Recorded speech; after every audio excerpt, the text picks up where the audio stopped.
পুরো এপিসোড দেখতে জি5 অ্যাপ এখনই ডাউনলোড করুন।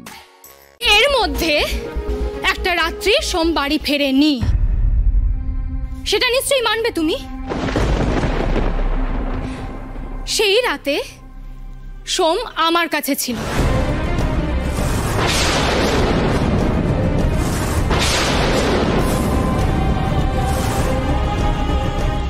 আমরা বিয়ে করেছি।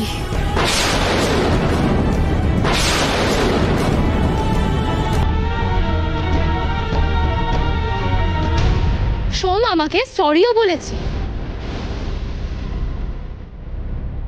আমার কাছে সব প্রমাণ আছে।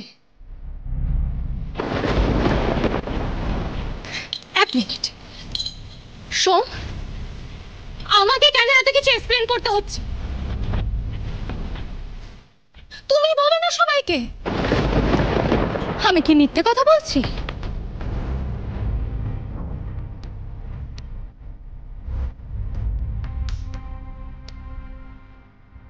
সে রাত্রে তো কোনো কথাই মনে পড়ছে না।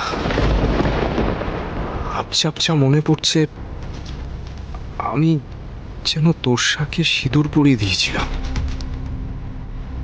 কিন্তু সেটা তো সম্ভব হতে পারে না। তোষা তো বাড়িতে ছিল। তাহলে কি হয়েছে সে রাত্রে?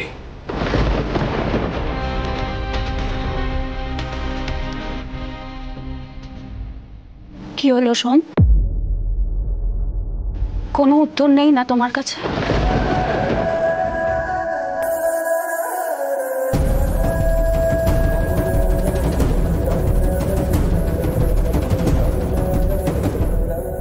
তার মানে এসব সত্যি। আর এটাও তো সত্যি তুমি একটা রাত বাড়িতে ফেরোনি। আর যখন বাড়িতে ফিরেছিলে, হাত ধুচ্ছিলে, হাত থেকে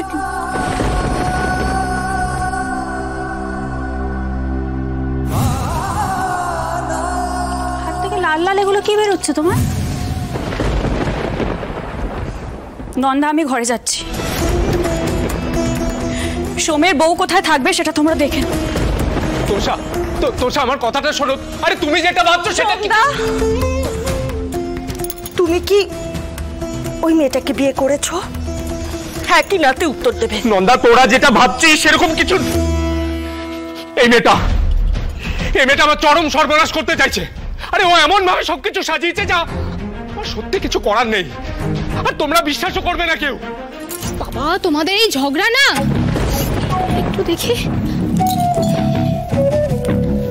নন্দা, তুমি আমাকে তোমাদের ঘরের বাড়ির যে কোনো একটা রুম বলে দাও, আমি ওখানেই থাকবো।